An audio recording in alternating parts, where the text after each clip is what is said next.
Price the lord, ഹല്ലേലൂയ. പ്രിയ സഹോദരങ്ങളെ, നന്നാലും ബലിയർപ്പിച്ച് സാപത്തിലും ബലിയർപ്പിച്ച് പ്രാർത്ഥിച്ചിട്ടാണ് ഈ വീഡിയോ കാണുന്നത് അറിയാം. പ്രിയ സഹോദരങ്ങൾ, നമ്മുടെ താമസ ധ്യാനത്തിന്റെ അവസാനത്തെ ദിവസമാണ് കേട്ടോ. നിങ്ങളുടെ പ്രാർത്ഥനയിലൊക്കെ നല്ലൊരു ഗ്രൂപ്പാണ്.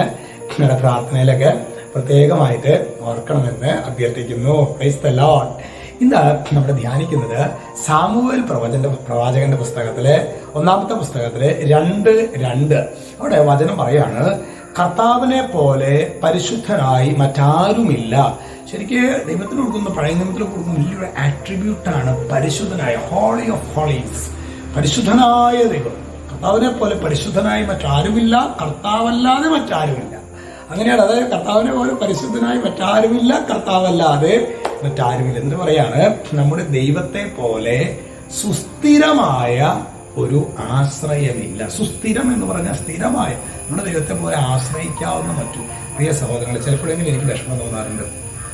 ദൈവജനം ചിലപ്പോഴൊക്കെ ഓരോ കാര്യങ്ങളില് മറ്റുള്ള മനുഷ്യരെയും വസ്തുക്കളെയും സ്വാധീനങ്ങളെയും ഒക്കെ ആശ്രയിക്കുമ്പോൾ കർത്താവിനെ ആശ്രയിച്ചിരുന്നുവെങ്കിൽ പ്രിയ സഹോദരങ്ങളെ, എത്ര പണ്ടേ ആ പ്രശ്നം പരിഹരിക്കുമായിരുന്നു. നമ്മൾ ചിലപ്പോഴൊക്കെ നമ്മുടെ ദൈവത്തെ പോലെ സുസ്ഥിരമായ ഒരു ആശ്രയമില്ല. അപ്പൊ ഇത്രയും കാലം നമ്മൾ വേണ്ട വിധത്തില് ഈ കർത്താവിനെ ആശ്രയിച്ചിട്ടില്ലെങ്കിൽ പ്രിയ സഹോദരങ്ങളെ, പരിശുദ്ധാത്മാവിനോട് പ്രാർത്ഥിക്കും. പരിശുദ്ധാത്മാവെ, ഇന്ന് ഞങ്ങൾക്ക് കുറെ പ്രതികൂലങ്ങളുണ്ട്, പക്ഷെ ഞങ്ങൾ പലപ്പോഴും ഹൃദയം കൊണ്ട് കർത്താവിൽ ആശ്രയിക്കാൻ പറ്റാത്ത വിധത്തില് ഒരു അവിശ്വാസ പീഡ, അങ്ങനെ പറയുന്ന ഒരു പീഡയാണ് സഹോദരങ്ങളെ. കർത്താവിൽ വിശ്വസിക്കാൻ പറ്റില്ല, ആശ്രയിക്കാൻ പറ്റില്ല.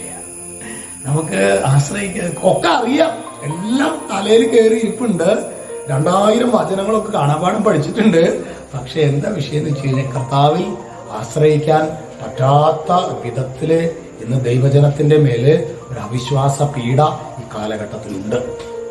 അതുകൊണ്ട് ഇന്നത്തെ ഈ ഒരു വീഡിയോ, ഈ ആശീർവാദ വേളയിൽ പ്രാർത്ഥിക്കുക, കർത്താവേ, അങ്ങനെ ആശ്രയിക്കാൻ തക്ക വിധത്തില് ഒരു കരുണ യേശുവേ ഞങ്ങളുടെ മേൽ വർഷിക്കണമേ നമുക്ക് പ്രാർത്ഥിക്കാൻ. ദൈവമേ, ഇത് കേൾക്കുന്ന ഓരോ മകനിലെ ഓരോ മകളിലെ കർത്താവിൽ പ്രതികൂലങ്ങളിലും സന്തോഷത്തിലും ദുഃഖത്തിലും ഒക്കെ കർത്താവിൽ ആശ്രയിക്കാനായിട്ടുള്ള ഒരു കൃപ നൽകണമേ എന്ന് പ്രാർത്ഥിക്കുന്നു. രക്ഷിതാവായ യേശു ക്രിസ്തുവിന്റെ നാമത്തിൽ ആശീർവദിക്കുന്നു, ഇപ്പോഴും എപ്പോഴും എന്നേക്കും. ആമേൻ.